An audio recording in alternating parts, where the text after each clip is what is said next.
जय गुरु जी दोस्तों, जय श्री श्याम। और कैसा रहा आप सभी दोस्तों का आज का दिन? बढ़िया, फर्स्ट क्लास। आज मैंने लाइव मार्केट में भी वीडियो बनाई थी, ध्यान होगा आपको। वीडियो अगर देखी हो, मैं तो कहता हूँ वीडियो देखा करो, सारी देखा करो, बहुत फ़ायदा होगा। हर वीडियो में कुछ ना कुछ सीखने को मिलेगा, आपको मैंने बताया है। और आज के बाज़ार के बारे में हमने कल को ही आपको समझा दिया था कि बाज़ार की जो दिशा है, कल को आपने जो मैंने बताया था, कल आपको आपने देखा होगा कि बाज़ार की जो दिशा है उसने कल को रोकी। ना तो उसने कोई डायरेक्शन हमारे को अप ट्रेंड का दिया, ना ही उसने लो ट्रेंड का दिया।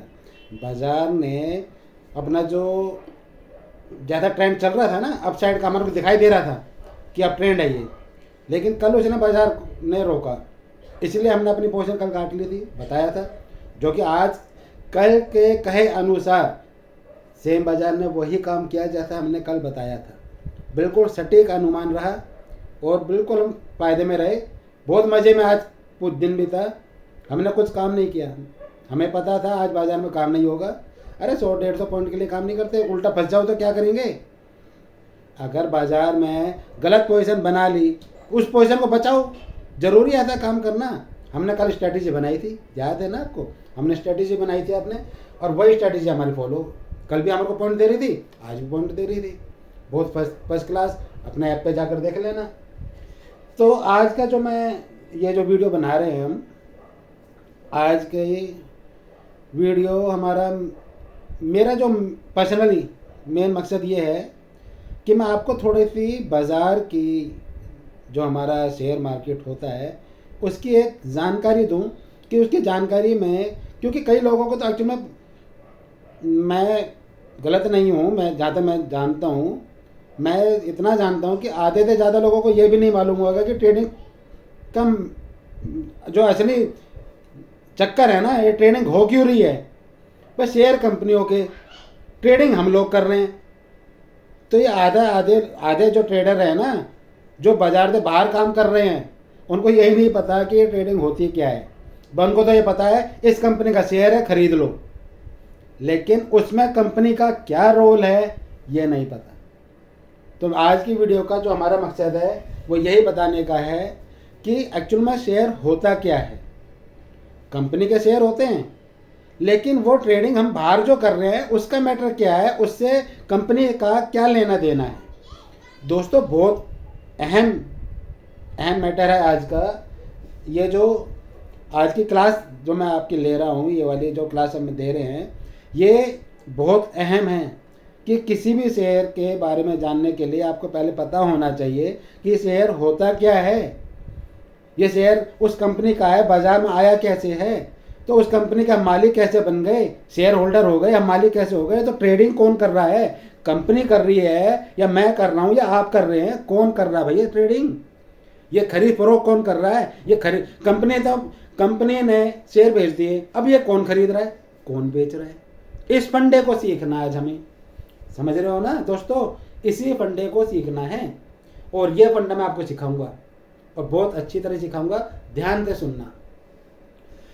एक्चुअल में होता क्या है कि कोई भी कंपनी जब उसे लगता है कि मेरे को भाई शेयर बाजार में आना है, लिस्ट होना है, तो लिस्ट हो जाती है।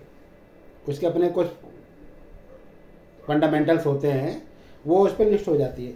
अब वो लिस्ट होती क्यों है? पहला क्वेश्चन ये कि वो लिस्ट होती क्यों है? वो लिस्ट इसलिए होती है कि अपने बिजनेस को उसको बढ़ाना है और एक्सपेंड करना है। ठीक है, अब वो एक्सपेंड करेगी कैसे? एक्सपेंड करने के लिए उसको चाहिए पैसा। ये पैसा आएगा कहाँ से? ये पैसा या तो किसी बैंक से लोन ले, या तो वो किसी बैंक से लोन ले, या किसी मित्र दोस्त रिश्तेदार से पैसा उधार ले, तो पैसा आए। ठीक है ना? लेकिन हमारे फंडामेंटल में ये शेयर बाजार उसकी हेल्प करता है। क्या? कि वो अपनी कंपनी की हिस्सेदारी बोलते हैं, शेयर मतलब हिस्सेदारी। ये हिस्सेदारी मार्केट में ओपन कर देता है कि मैंने बेच दी। ठीक है, अब उन शेयर के थ्रू बेच दी कि इतने शेयर में बेच रहा हूँ, और कंपनी का मालिक है हनक मालिकाना हक जो होता है वो अपने पास रखता है। वो कैसे?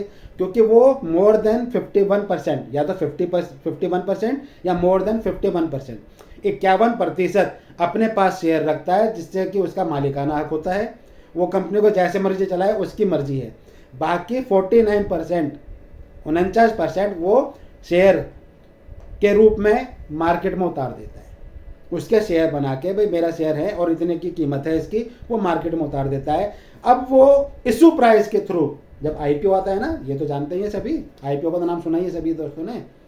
आईपीओ के थ्रू वो अपने शेयर मार्केट में उतार देता है कि मेरे को इतने फंड की जरूरत है, उतने शेयर वो मार्केट में उतार देता है।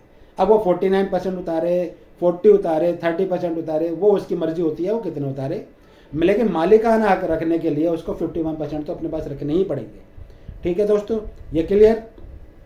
अब जो शेयर मार्केट में आ गया, कंपनी ने तो बेच दिया, कंपनी ने वो शेयर बेच दिया। अब कंपनी ने शेयर बेच दिया तो उसके ऊपर क्या उसका हक है? नहीं। कंपनी ने जो शेयर बेच दिया, तो जो शेयर कंपनी ने बेचा, तो उसका हक कौन, उसका मालिक कौन, उसका हक किसके पास होगा? जिसने वो शेयर खरीदा है। ठीक है दोस्तों, उसका मालिक हो गया जिसने वो शेयर खरीदा है। ठीक है। अब ये खरीदने के बाद सारे इशू, जब इशू प्राइस के थ्रू, आईपीओ के थ्रू वो जब शेयर बिक जाते हैं, तो वो सारे के सारे अलॉट हो गए। जब अलॉट हो गए, समझ रहे हो मैं क्या कहना चाह रहा हूँ? भाई कंपनी ने अपने पास शेयर रख लिए, बाकी शेयर उसने जितने बेचने हैं वो कंपनी ने मार्केट में बेच दिए, वो सब ने ले भी लिए। अब लोग बाग बेचते क्यों हैं? जब ले लिए तो बेचते क्यों हैं? क्योंकि कुछ फंडामेंटल, हमारे जो डीआई और एफआईआई का आपने नाम सुना होगा ना, जो बड़े इन्वेस्टर होते हैं, वो उनको उसमें ज़्यादा खरीदते हैं। हम जैसे जो छोटे इन्वेस्टर हैं ना, जो लोकल मार्केट में ख़रीदने वाले होते हैं, ठीक है ना, वो कम खरीदते हैं। हमने 10 शेयर लिए, 20 शेयर लिए, 50 शेयर लिए, 100 शेयर लिए, अपनी अपनी क्वांटिटी के अनुसार। लेकिन जो हमारे बड़े मैनेजमेंट होती है, जो बड़े ट्रेडर्स होते हैं, ठीक है ना, ज़्यादा फॉरेन ट्रेडर्स हैं, उनको हम एफआईआई बोलते हैं। हमारे डोमेस्टिक ट्रेडर्स हैं जो हमारे घरेलू हैं, उनको हम डीआईआई बोलते हैं, इन्वेस्टर जो होते हैं। तो ये उनको बल्क में खरीदते हैं, ज़्यादा खरीदते हैं, और वो उस कंपनी से बाहर उसकी खरीद फरोख्त करते रहते हैं, जिसको हम ट्रेडिंग कहते हैं। आए समझ में? कि कभी शेयर का रेट बढ़ाया तो किसने बढ़ाया? उन्होंने बढ़ाया। अब आपके पास शेयर है, आपकी मर्जी है, बेचना चाहो बेच दो, नहीं है मत बेचो। ठीक है, उन्होंने बढ़ाया, आपके पास शेयर हैं, आपने बेचा, तो बेचोगे तो तभी जब कोई खरीदार होगा। खरीद फरोख्त कभी होगी, खरीद फरोख्त, बाय या सेल तभी होगा जब दोनों के दोनों अवेलेबल होंगे।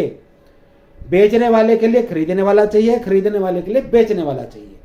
ठीक है दोस्तों, इस बात का ध्यान रखना कि अगर आप अपना शेयर बेचना चाहते हो तो मार्केट में वो तभी बिकेगा जब वहां पे खरीदार अवेलेबल होगा। जब खरीदार अवेलेबल होगा तो आपका शेयर बिक जाएगा। उसी तरह जब आप कोई शेयर वापस खरीदना चाहोगे, भाई मैंने शेयर लेना है, किसी भी कंपनी का लेना है, तो वो तभी मिलेगा जब वहां पर कोई बेचने वाला होगा। अदरवाइज उस शेयर में कोई ट्रेड नहीं होगा, वो यूं ही पड़ा रहेगा।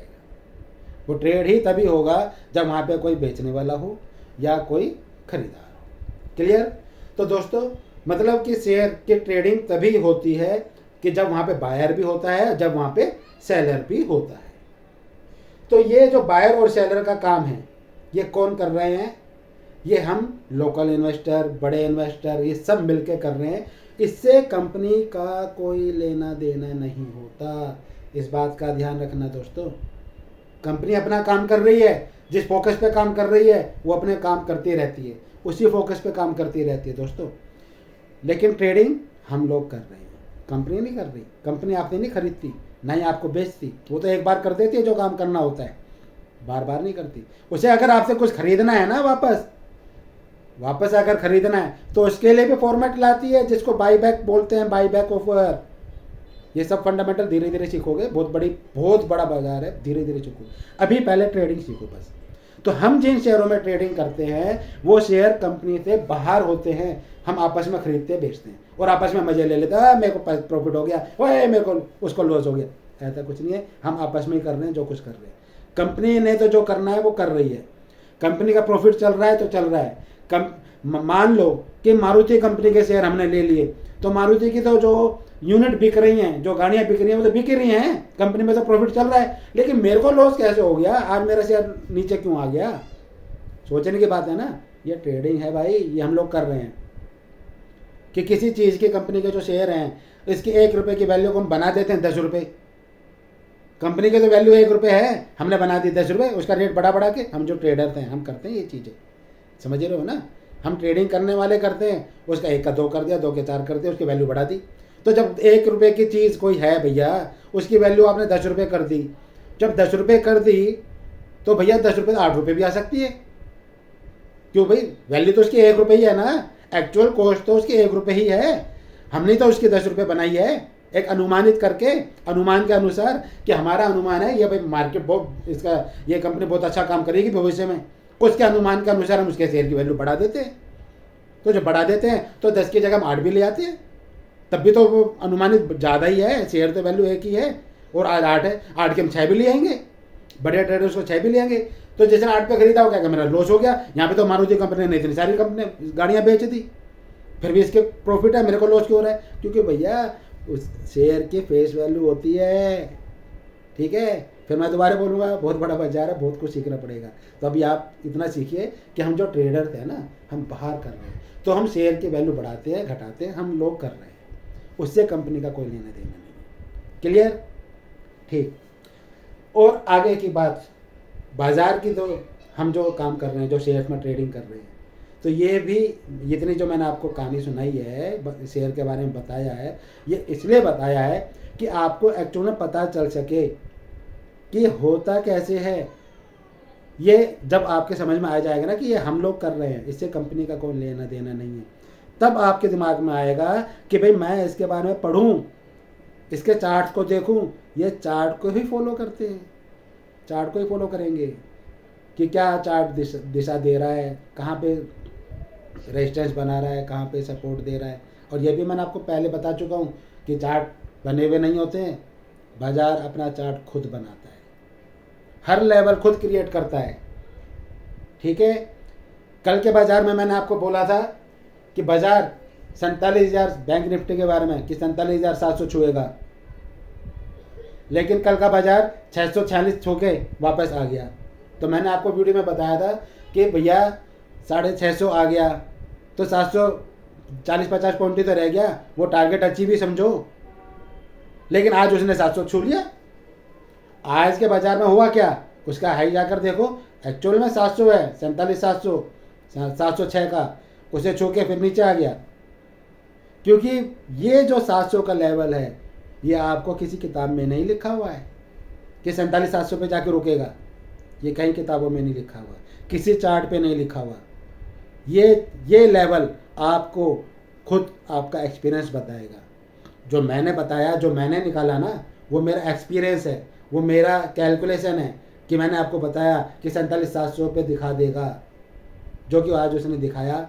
और वहाँ पे और ये भी बता दिया था कि अब उसमें काम नहीं करेगा, ये आज के दिन हुआ नहीं हुआ, एग्जैक्ट वैसा ही हुआ जैसा बोला था कि आज ये काम नहीं करेगा, आज ये वहीं हल्के फुल्के ट्रेड करता रहेगा। और 2 दिन पहले बता दिया था कि बैंक निफ्टी की ट्रेडिंग निफ्टी से बढ़िया रहेगी। 2 दिन बोला था ना कि कल भी देखो बढ़िया था ना, और आज भी बढ़िया था। अब देखो कल का बाजार क्या होता है। अब कल के बाजार में ये क्या करता है, आज भी इसने कोई लेवल नहीं दिया, वहीं पे बंद कर दिया। क्यों, आज का कोई दूसरा कहानी बन जाएगी। जब यही लेवल कल थे तो कोई डायरेक्शन नहीं थी, वही लेवल आज है, तो आज कोई कहानी बदल छोड़ना जाएगी भैया। समझो इस बात को कि वही लेवल, सेम वाले लेवल आज भी है, तो कहानी कोई बदली नहीं है। जब कल नहीं हमने कुछ काम करा तो आज भी नहीं करेंगे, कल देखेंगे। इसे लेवल बनाने दो, या तो लेवल अप साइड बनाएगा या लेवल डाउन साइड बनाएगा, कुछ तो बनाएगा। डाउन साइड बनाएगा तो अपनी टेक्निक लगाएंगे क्या करना है, अप साइड बनाएगा तो टेक्निक लगाएंगे क्या करना है, ठीक है। तो ये तो निफ्टी और बैंक निफ्टी के बारे में आपको बताया मैंने कि कल के बाजार में हमने क्या करना है।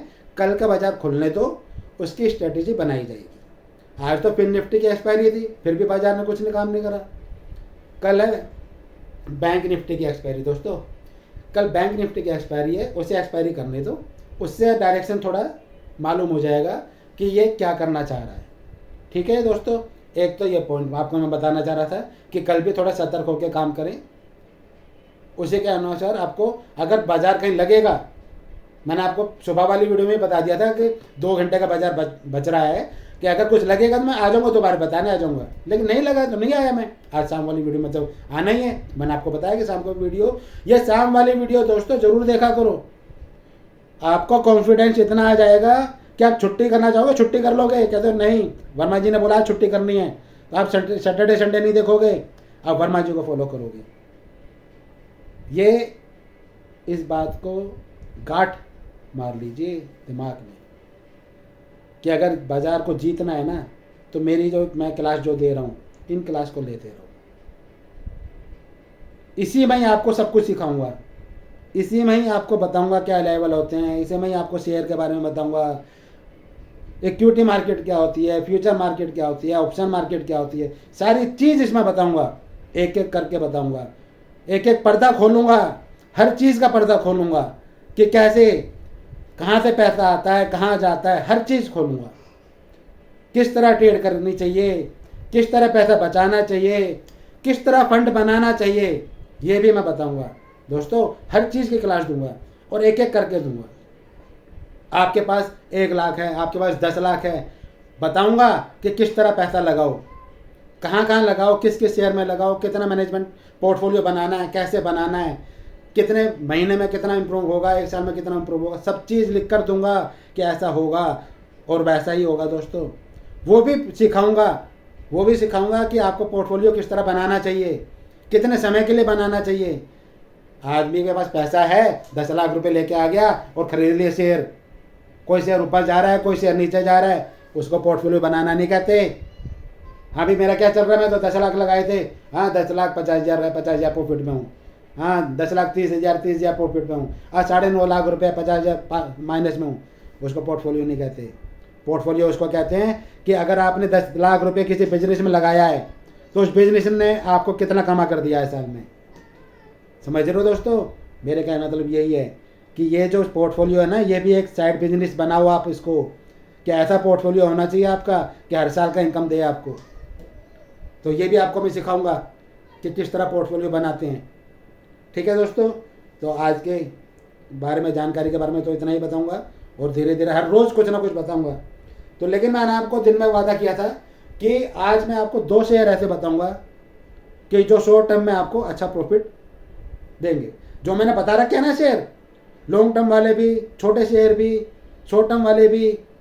जैसे अभी शॉर्ट टर्म के लिए एक JSW स्टील बताया था मैं, 15 से 20% देगा दोस्तों, 7 से 8% दे चुका है, 7 से 8% दे चुका है, 820 से 880 आ चुका है। मेरा टारगेट अगले 2-4 दिनों में हो जाएगा, देख लेना इसी हिसाब से। तो 15 से 20% का टारगेट दिया था 2-3 महीनों के लिए, लेकिन ये तो 2 दिन में ही आ गया भैया 9%। 7-8% 9% तो 2 दिनों में ही आ गया। मैं तो 2-3 महीने का दिया है। तो इसी तरह के मैं आपको 2 शेयर और दूंगा। ठीक है, एक शेयर छोटा दूंगा, एक शेयर बड़ा दूंगा। एक छोटा शेयर आपने BSE पे लिस्टेड है, प्रिज्म कम करके नाम, प्रिज्म। ठीक है दोस्तों, प्रिज्म डाल देना, मैं आपको बता देता हूँ। प्रिज्म करके डालोगे तो आपको इस पर डिटेल आ जाएगी सारी। ठीक है, प्रिज्म करके डालना। सॉरी, मैं आपको उसका कोड भी बता देता हूँ BSE पे। सॉरी, चलो अभी ये ओपन हो रहा है। दूसरा शेयर दवाइयों का शेयर है, सिप्ला। ठीक है, सब जानते हैं, भली बातें जानते हैं सिप्ला कंपनी को। प्रॉफिट आएगा। मेरा मकसद ये कहने का नहीं है कि मैं किसी भी शेयर को बता दूं ये भविष्य में आपको डबल देगा वगैरह। शॉर्ट टर्म के लिए मैं बोल रहा हूँ कि आपको 10-15% का प्रॉफिट लेना है ना, तो सिप्ला ले लीजिए। ठीक है दोस्तों, दूसरा मैं आपको बता रहा हूँ। दूसरा शेयर मैंने आपको प्रिज्म बताया, प्रिज्म आप सर्च कर लेना, ठीक है। और चलो प्रिज्म के डिटेल मैं आपको दे दूंगा बाद में। और लेकिन आपका वेल नोन शेयर आपको बता रहा हूँ, सुज़लोन। सुज़लोन के बारे में पहले भी बता चुका हूँ, लेकिन आप दोबारा बता रहा हूँ कि सुज़लोन ने अपना 50 रुपये का लेवल टच करके वो नीचे आया था, 36-35 रुपये भी ट्रेड कर रहा था, तो वो उसकी बाइंग लेवल नहीं था। खुद हमने 50 रुपये पे सेल करा था, 2019 का ले रखा था, 2019 में ले लिया था हमने, और 50 रुपये पे बेचा है, 4849 रुपये पे, ठीक है। कुछ क्वांटिटी रोकी थी कि भाई ऊपर जाएगा तो उतने बेचेंगे, लेकिन जब नीचे आने लगा तो वो क्वांटिटी में हमने 45 पे बेच दी थी सारी। वो नीचे आया, 35 आया वगैरह, तो हम वेट कर रहे थे क्या पता 32 आ जाए, 30 आ जाए, तो वहाँ पे हम दोबारा एंट्री कर लेते, लेकिन वो वहाँ ना आके ये 38-39 रुपये आ गया, लेकिन वो बाइंग जोन नहीं था, हमने वहाँ पे उसकी एंट्री नहीं करी। आज वो 40 रुपये तोड़ के ऊपर ट्रेड कर रहा है, आज सुज़लोन 40 रुपये तोड़कर ऊपर ट्रेड कर रहा है। तो दोस्तों इस सुज़लोन में आप दोबारा एंट्री कर सकते हो, फ्रेश बाइंग बनेगी सुज़लोन के अंदर। और अगर ये अब ऊपर गया 10-15% तो 100% देगा, लिख लो, 15% तो 100% लिख लीजिए, देगा, ठीक है। दूसरी बात कि अगर ये 50 रुपये तब की बार ऊपर गया तो आपको 70 रुपये का लेवल दिखाएगा, नोट कर लीजिए। बाकी सपोर्ट वगैरह अगर पे काम करना चाहते हो, मैं तो सपोर्ट पे काम नहीं करता हूँ, कि मैं तो भैया लेके रखता हूँ। मैं राय ये देता हूँ कि चीज़ को लेके रखो, उन्हीं चीज़ को लो जिनको आप लेके रख सकते हो, उन्हीं में ही ट्रेड करो, ठीक है। सुज़लोन लेके रखो। हाँ नीचे आ गया ना बाई चांस कि 38-39 रुपये दिखा दिया, तो मैं कह रहा हूँ कि वो दोबारा 35 भी दिखा सकता है भैया, 32 भी जा सकता है, लेकिन वो अब होएगा नहीं। उम्मीद अब केवल 1% है, ठीक है दोस्तों। 1% पे तो काम कर लोगे, नीचे जाने की उम्मीद केवल 1% है। अब इसकी 99% उम्मीद ऊपर जाने की है, क्योंकि अब यह जो 40 से ऊपर आया है, इससे ऊपर ट्रेड करे और इसी से ऊपर रहे 2 दिन, 4 दिन, 5 दिन, तो आपको जल्द से जल्द 50 रुपये का स्तर दिखा देगा, ठीक है दोस्तों।